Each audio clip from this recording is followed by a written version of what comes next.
Hello students, welcome back to my channel math tutor. আশা করি তোমরা সকলে ভালো আছো। আজকে এই ভিডিওর মাধ্যমে আমরা পড়ব ক্লাস 7-এর কোষে দেখি 5, পেজ নম্বর হচ্ছে 76 এবং দাগ নম্বর 1 থেকে 5 পর্যন্ত। অর্থাৎ পুরো কোষে দেখি 5-এর যতগুলো অঙ্ক রয়েছে সব কটা অঙ্ক তোমাদেরকে এই ভিডিওর মাধ্যমে আমি করাবো। তোমরা অবশ্যই প্রথম থেকে শেষ পর্যন্ত ভিডিওটা দেখো। তাহলে শুরু করছি। 1-এর দাগের অঙ্ক দেখো কি বলছে। বলছে নিচের দূরত্বগুলি 10-এর ঘাতে প্রকাশ করে সহজে বোঝার চেষ্টা করি। এখানে দেখো যে অঙ্কগুলো দিয়েছে, সূর্যের থেকে বুধের দূরত্ব একক, দশক, শতক, হাজার, লক্ষ, 5 করে 5,79,00,000 কিলোমিটার। তারপরে দেখো সূর্যের থেকে মঙ্গল ও বৃহস্পতি দূরত্ব এত কিলোমিটার এবং এত কিলোমিটার। মানে সংখ্যাটা দেখো অনেক বড় সংখ্যা, তাই না? সংখ্যাটা অনেক বড় সংখ্যা, তাই এটাকে আমাকে বলছে 10-এর ঘাতে প্রকাশ করে একটু সহজ করে বোঝার চেষ্টা করি। এই এতগুলো শূন্য না দিয়ে আমি কোনো কিছুর একটা মানে 10-এর পাওয়ার হিসাবে ব্যবহার করছি, 10-এর সূচক হিসাবে ব্যবহার করব। কিভাবে ব্যবহার করব দেখো দেখাচ্ছি আমি। তো 1-এর দাগের অঙ্কটা এই সূর্যের থেকে বুধের দূরত্ব। তাহলে সূর্যের থেকে বুধের দূরত্ব, সূর্যের থেকে বুধের দূরত্ব কত? 5, 7, 9, 1, 2, 3, 4, 5 এত কিলোমিটার। তো এটাকে আমি কিভাবে লিখতে পারবো দেখো, 5, 7, 9 গুণিত 1-এর পিঠে 1, 2, 3, 4, 5টা শূন্য, 5 এইভাবে লিখতে পারবো। মানে 579কে 1-এর পিঠে 5টা শূন্য দিয়ে গুণ করলে এই বড় সংখ্যাটা চলে আসে, তাই তো? তাহলে এত কিমি। এবার এই যে 1-এর পিঠে 5টা শূন্য, এটাকে আমি কিভাবে লিখতে পারবো দেখো, 5, 7, 9 গুণিত 10 টু দি পাওয়ার, তাহলে 5টা সংখ্যা রয়েছে, 5টা শূন্য রয়েছে, তাহলে 5 পাওয়ারে দিয়ে দিলাম। অর্থাৎ 579 গুণিত 10 টু দি পাওয়ার 5 কিলোমিটার। তার মানে এটা কিন্তু আমি অনেকটা সহজেই কিন্তু ব্যাপারটা বুঝতে পেরে যাচ্ছি যে সূর্য থেকে বুধের দূরত্ব কত কিলোমিটার, এটা পেয়ে গেলাম। এবার সূর্যের থেকে মঙ্গলের দূরত্ব, সূর্যের থেকে কিসের মঙ্গলের, মঙ্গলের দূরত্ব। এটা দেখো কি বলেছে, 2,2,7,9, 2,2,7,9 আবার 5টা শূন্য, 1, 2, 3, 4, 5 এত কিলোমিটার। তাহলে এটাকেও আমি আগের মতো করতে পারি, অর্থাৎ 2,2,7,9 গুণিত 1, 2, 3, 4, 5 এত কিলোমিটার। অর্থাৎ 2,2,7,9 গুণিত 10 টু দি পাওয়ার কি হচ্ছে 5 এত কিলোমিটার, 10 টু দি পাওয়ার 5 এত কিলোমিটার। এই অ্যান্সার, এটা একটা অ্যান্সার হলো, এটাও অ্যান্সার হয়ে গেল। এরপরে বলছে সূর্যের থেকে এবার কার দূরত্ব? বৃহস্পতির দূরত্ব। তাহলে সূর্যের থেকে বৃহস্পতির দূরত্ব, বৃহস্পতির দূরত্ব, সূর্যের থেকে বৃহস্পতির দূরত্ব তাহলে কত আছে? 7,7,8,3 1, 2, 3, 4, 5 এত কিলোমিটার। এটাকেও আমি কিন্তু ওই একই রকমভাবে প্রকাশ করব, অর্থাৎ 7,7,8,3 গুণিত 1-এর পিঠে 1, 2, 3, 4, 5 এত কিলোমিটার। তাহলে সমান সমান কি লিখবো? 7,7,8,3 গুণিত 10 to the power 5, 1, 2, 3, 4, 5 10 to the power 5 kilometre answer. ঠিক আছে, তাহলে 1-এর দাগের অঙ্কগুলো বোঝা গেল কিভাবে করলাম। এগুলো 10-এর ঘাতে যেহেতু প্রকাশ করতে বলেছে, তাহলে 10-এর ঘাতে কিন্তু আমার প্রকাশ করা হলো। এইবার আমি 2-এর দাগের অঙ্কে চলে যাব। দুইয়ের দাগের অঙ্কে কি বলেছে, তোমরা বইটা কিন্তু একটু কাছে রেখো, ঠিক আছে। দেখো দুইয়ের দাগের বলছে ফাঁকা ঘর পূরণ করতে বলেছে। 1 নম্বরটা কি বলেছে, পৃথিবী এবং চাঁদের দূরত্ব। এই যে পৃথিবী এবং চাঁদের দূরত্ব, পৃথিবী এবং চাঁদের দূরত্ব কি লিখব, 3, 8, 4, 3টে 0 আরো 3টে 0, এত মিটার, এত মিটার আছে। এবং এটাকে লেখা আছে 384 গুণিত 10 টু দি পাওয়ার কত হবে, এত মিটার। এটা দেওয়া রয়েছে। তাহলে কতগুলো দেখো, 1টা 2টো 3টে 4টে 5টা 6টা, তাহলে 10 টু দি পাওয়ার 6। তাহলে যতগুলো শূন্য থাকবে 10-এর মাথায় তত পাওয়ার চলে আসবে, অর্থাৎ 6টা শূন্য আছে মানে 10 টু দি পাওয়ার 6 মিটার। এটা হচ্ছে 1-এর অঙ্কটা। এবার 2-এর অঙ্কটা কি আছে, 2-এর অঙ্কটা রয়েছে শূন্যস্থানে আলোর গতিবেগ। শূন্যস্থানে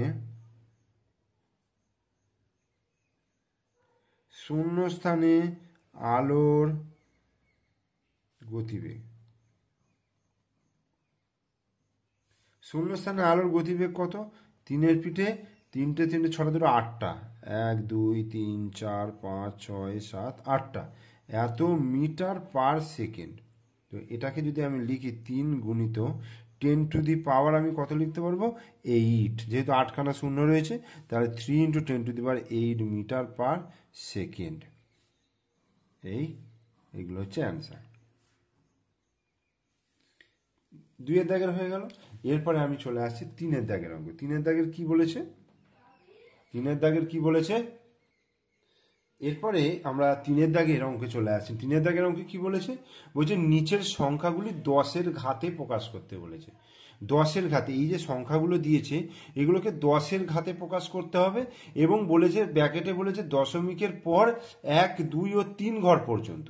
তার মানে ধরো এখানে 978 রয়েছে, আমি এটাকে যদি 97.8 করি, ঠিক আছে, তাহলে এটাকে আমি 10 দিয়ে গুণ করতে পারবো, ঠিক আছে, 10 দিয়ে গুণ করতে পারবো। আবার ধরো 2 দশমিক পর্যন্ত মানে 9.78 করলে তাহলে এটাকে আমি লিখতে পারবো 100। আবার 0.978 গুণিত 1-এর পিঠে 3টে 0 1000। তাহলে আমি এইভাবে কিন্তু প্রকাশ করতে পারবো। না হলে আমি কিভাবে 10-এর গুণিতকে প্রকাশ করব, মানে 10-এর ঘাতে। তাহলে 97.8 দশমিক বিন্দু একটা ঘর এলো, মানে আগে এলো মানে 10 দিয়ে গুণ করলে আবার কিন্তু 978ই হয়ে যায়।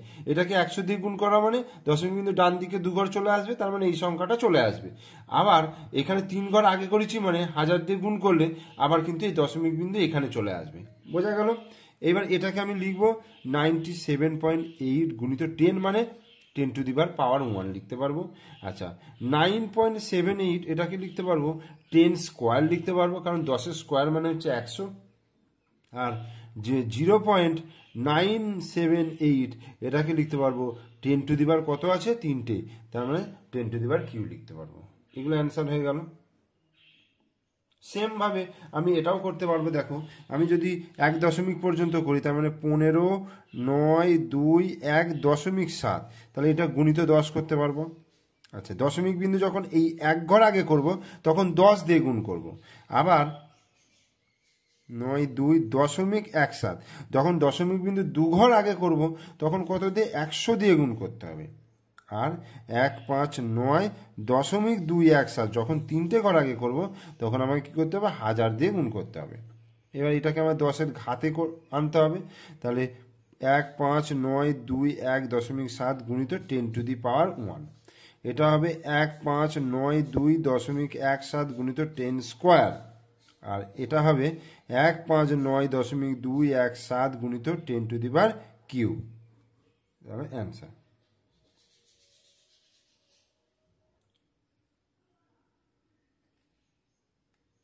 এরপরে 4-এর দাগের অঙ্কগুলো কি বলছে, বলছে নিচের বিস্তার থেকে সংখ্যাগুলি লিখতে বলেছে।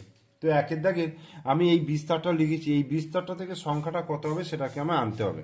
তার মানে 3 গুণিত বিস্তার 10 টু দি পাওয়ার কিউব মানে কত হবে, 1-এর পিঠে 3টে 0 হয়ে যাবে, প্লাস 2 গুণিত 10 স্কোয়ার মানে 1-এর পিঠে 2টো 0, প্লাস 7 গুণিত 10 হলো, প্লাস 2 হলো। এইবার 3 গুণিত 1000 মানে কত হবে, তাহলে 3000 হবে, প্লাস 2 গুণিত 100 মানে কত হবে 200 হবে, প্লাস 7 গুণিত 10 মানে হচ্ছে 70 হবে, প্লাস 2। এবার এটাকে আমি যোগ করলে তাহলে কত হবে 3 2 7 2, তাহলে এটাই কিন্তু অ্যান্সার হয়ে গেল। আবার এটাকে যদি আমি সেই 10-এর ঘাতে সাজাই তাহলে এই ব্যাক ক্যালকুলেশন করলে এইটা যে উত্তর আসবে এইটা তখন এই উত্তরটা চলে আসবে। ঠিক আছে, এবার 2-এরটা দেখো কি আছে 2 × 10³ প্লাস 3 × 10 প্লাস 5, তাহলে 2 × 10³ মানে 1-এর পিঠে 3টে শূন্য, প্লাস 3 গুণিত 10 প্লাস 5। এবার 2 গুণিত 1000 মানে তাহলে 2000 হবে, 1000কে 2 দিয়ে গুণ করলে 2000, 3 আর 10 গুণ করলে 3 10 30 প্লাস 5। এখানে দেখো শতকের ঘরের অঙ্কটা কিন্তু নেই, তাহলে শতকের ঘরের অঙ্কটা শূন্য থাকবে কিন্তু 2035, তাহলে এটা অ্যান্সার। এরপরেরটা আছে 3-এর অঙ্ক। 3-এর অঙ্কটা কি আছে 8 × 10⁴ প্লাস 2 গুণিত 10³ প্লাস 3 × 10² প্লাস 6, অর্থাৎ 8 গুণিত 10⁴ মানে হচ্ছে 8 গুণিত এই 1-এর পিঠে 4টে শূন্য, প্লাস 2 গুণিত 1-এর পিঠে 3টে শূন্য, প্লাস 3 গুণিত 1-এর পিঠে 2টো শূন্য, প্লাস 6। এখানে কিন্তু দশকের ঘরের অঙ্কটা নেই, এটা একটু খেয়াল রাখতে হবে। তাহলে 8 গুণিত এইটা 1 2 3 4 80,000, এটা হচ্ছে 2000, এটা হচ্ছে 300 প্লাস 6, তার মানে আমার দশকের ঘরের অঙ্ক নেই, তাহলে 8 2 3 0 6 অ্যান্সার। এরপর 4-এর দাগের অঙ্কটা কি আছে 9 গুণিত 10⁴ প্লাস 5 গুণিত 10³ প্লাস 6 গুণিত 10² প্লাস 7 গুণিত 10। এখানে কিন্তু এককের ঘরের অঙ্ক নেই, তাহলে 9 গুণিত 1-এর পিঠে 4টে শূন্য হলো, প্লাস 5 গুণিত 1-এর পিঠে 3টে শূন্য হলো, প্লাস 6 গুণিত 1-এর পিঠে 2টো শূন্য হলো, প্লাস 7 গুণিত 10। তাহলে 9 গুণিত এটা মানে 9 1 2 3 4 প্লাস 5 1 2 3 প্লাস 6 600 প্লাস 70, তাহলে 9 5 6 7 0 অ্যান্সার। তাহলে 4-এর দাগের অঙ্ক হয়ে গেল। এরপরে আমরা চলে আসবো কত 5-এর দাগে।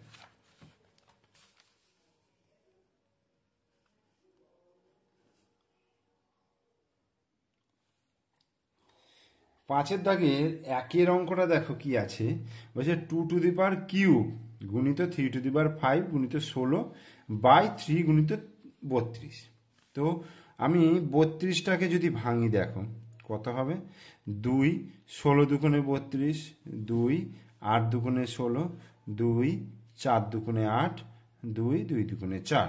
তাহলে 16-র জন্য দেখো কতগুলো 2 হচ্ছে 1 2 3 4, 16টা এখান থেকে শুরু হয়েছে মানে এখান থেকে নেব, আর 32টার ক্ষেত্রে 5টা, তাহলে 2³ গুণিত 3⁵ গুণিত, তাহলে 16-র জায়গায় লিখব 2⁴ বাই এইটা 3 গুণিত 32টাকে লিখব 2⁵।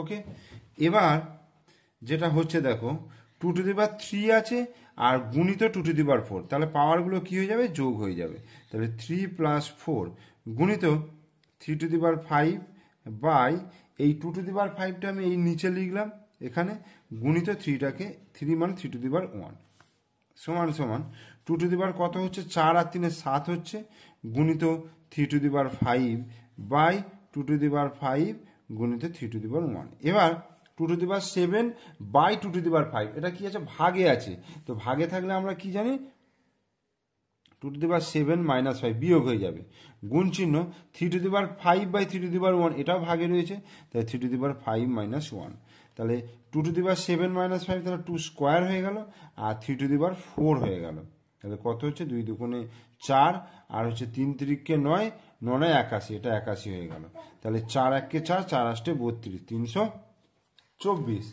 এবার এই 324কে আমরা যদি ভাঙি দেখো 2 16 দুগুণে 32, এইটা হলো 2, 8 দুগুণে 16 81, 3, তাহলে এখানে 3 27, 3 9 আর 3 3 9, তাহলে দুটো 2 আর 4টে 3, মানে 3 3 9, 3 9 27। আচ্ছা, এখান থেকে আমি ধরো 2 গুণিত 2 গুণিত 3 গুণিত 3 গুণিত 3 গুণিত 3, তাহলে 2 স্কোয়ার গুণিত 3 স্কোয়ার গুণিত 3 স্কোয়ার, তার মানে 2 গুণিত 3 গুণিত 3 তার স্কোয়ার। ঠিক আছে, অর্থাৎ 3 3 9, 9 দুগুণে 18, 18 স্কোয়ার হলো। তাহলে 18 স্কোয়ার, এইটা প্রত্যেকটিকে ঘাতের আকারে প্রকাশ করতে বলেছে 18 স্কোয়ার। এটা দেখো আমি এতখানি করলাম শুধুমাত্র তোমাদের উত্তরটার সঙ্গে মেলাবার জন্য।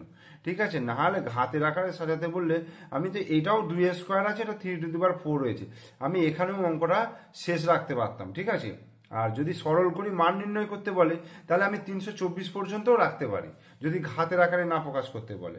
ঠিক আছে, এরপরে 2 এর অঙ্কটা 6 স্কোয়ার তার হোল কিউব গুণিত 6^4 তার, আচ্ছা ব্যাকেট দিয়ে ভাজিত 6^7। তাহলে এটা কি হবে দেখো, 6 স্কোয়ার তার হোল পাওয়ার 3 মানে হচ্ছে এইটা গুণ হয়ে যায়, অর্থাৎ 3 দুগুণে 6, 6 হয়ে যাবে। 6^6 গুণিত 6^4 ভাজিত 6^7। এবার কি হবে, এখানে দেখো গুণের ক্ষেত্রে পাওয়ারগুলো যোগ হয়ে যাবে, 6 + 4 ভাজিত 6^7। তাহলে 6^6 10 ভাজিত 6^7, তাহলে 6^10 - 7 মানে 6^3। তাহলে এটা অ্যান্সার। এবার তোমার 3 এর অঙ্কটা দেখো, 3 × 7 স্কোয়ার আর 11^0, কারোর পাওয়ার 0 থাকা মানে তার শুধুমাত্র শূন্য ছাড়া অন্য যে কোনো সংখ্যার পাওয়ার যদি 0 থাকে তার ভ্যালু হয়ে যাবে 1 বাই, এইটাকে লিখতে পারবো 3 গুণিত 7 গুণিত 7। তাহলে 3 গুণিত 7 স্কোয়ার হলো, আর নিচেও দেখো 3 গুণিত 7 গুণিত 7, তাহলে কত হবে 7 স্কোয়ার। এইবার এখানে 3 এর পাওয়ার 1 আছে, এখানে 3 এর পাওয়ার 1 আছে, তাহলে 3^1 - 1 হয়ে গেল, আর এটা 7^2 - 2, যেহেতু ভাগে রয়েছে তাহলে কত হবে, এটা 3^0 গুণিত 7^0, মানে 3^0 মানে 1 গুণিত 7^0 মানে 1, 1কে 1 দিয়ে গুণ করলে 1, এটা অ্যান্সার। এরপরে 4 এর অঙ্কটা 4^5 গুণিত a⁸ b³ বাই 4^5 গুণিত a⁵ b², যেখানে a আর bটা নট ইকুয়াল টু 0। তাহলে কি হবে, এটা দেখো 4^5/4^5 মানে 5 - 5 হয়ে গেল, গুণিত 8 কি হবে 8 - 5, 8 - 5, আর b² কত হবে 3 - 2, 3 - 2, সবই ভাগে রয়েছে, ওপর নিচে ভাগের সম্পর্ক। তাহলে 4^0 হলো, আর 8 থেকে 5 বিয়োগ করলে 5 আর 3 আর 3 হলো, আর b⁴ হলো। তাহলে 4^0 মানে 1, 8³ হলো ইন্টু বি, সরি এটা 8 নয়, এটা এ, এক্সট্রিমলি সরি, a³, আচ্ছা a³ তাহলে অ্যান্সারটা কি হয়ে গেল a³ ইন্টু বি, অ্যান্সার। এবার 5 এর অঙ্ক দেখো 3^0 প্লাস 2^0 গুণিত 5^0, তাহলে 3^0 মানে কত 1, 2^0 মানে কত 1, ব্র্যাকেট ক্লোজ করলাম, ইন্টু 5^0 মানে 1, তাহলে 1 + 1 2 হলো, 2 গুণিত 1 মানে হচ্ছে 2, অ্যান্সার। আর সর্বশেষ অঙ্ক 6 এর অঙ্কটা কি আছে, 6 এর অঙ্কটা 2^8 গুণিত x⁷ বাই 4^³ গুণিত x⁵, এই হলো। আচ্ছা, তাহলে 2^8 গুণিত x⁷ বাই 4টাকে লিখতে পারবো 2 স্কোয়ার, আর তার পাওয়ার কিউব আছে গুণিত x⁵, তাহলে 2 টু দি পাওয়ার 8 গুণিত x to the power 7 by, এটা দেখো 2 টু দি পাওয়ার কি হবে, 2 আর 3 এরকম ভাবে পাওয়ারে থাকলে 2 আর 3 গুণ হয়ে যাবে, 2 আর 3 গুণ হয়ে গেলে 3 দুগুণে 6 গুণিত x to the power cube হলো। তাহলে এবার এটা 2 to the power 8 by 2 to the power 6 মানে 2 টু দি পাওয়ার 8 মাইনাস 6 গুণিত x to the power 7 by x to the power cube, তাহলে 7 মাইনাস 3। তাহলে 2 টু দি পাওয়ার 8 থেকে 6 বিয়োগ করলে 2 আর x টু দি পাওয়ার 7 থেকে 3 বিয়োগ করলে 4, তাহলে 2 স্কোয়ার মানে 4, 4 into x to the power 4 অর্থাৎ 2x স্কোয়ার গুণিত 2x স্কোয়ার লিখতে পারবে। দেখো 2 দুগুণে 4 আর x square x to the power 4, তার মানে 2x স্কোয়ার তার স্কোয়ার, অর্থাৎ পুরোটার ঘাতের আকারে নিয়ে আসতে বলেছে, এই জন্য এটাকে এই প্রসেস করতে হচ্ছে। ঠিক আছে, যে কারণে ওই 18 স্কোয়ার করতে হয়েছিল, ঠিক প্রথমের অঙ্কটা সেইভাবেই করতে হলো। ঠিক আছে, তাহলে কোষে দেখি 5 এখানেই শেষ করলাম। আর ভিডিওটা যদি তোমাদের ভালো লাগে তাহলে তো তোমরা জানো অবশ্যই লাইক দেবে, বন্ধুদেরকে শেয়ার করবে, আর আমার চ্যানেলে নতুন দর্শক হলে অবশ্যই চ্যানেলটিকে সাবস্ক্রাইব করে দেবে। তার কারণ হচ্ছে আমার ভিডিও ছাড়ার সঙ্গে সঙ্গে তার নোটিফিকেশন কিন্তু তাহলে তোমরা তাড়াতাড়ি পেয়ে যাবে এবং সেই ভিডিও তোমরা দেখতে পাবে। তাহলে এর পরের ভিডিও আমি নিয়ে আসবো তোমাদের যে 6 চ্যাপ্টারের বীজগাণিতিক প্রক্রিয়া রয়েছে, সেই বীজগাণিতিক প্রক্রিয়া নিয়ে একটা পরের ভিডিওগুলো নিয়ে আসবো। ওকে, থ্যাংক ইউ।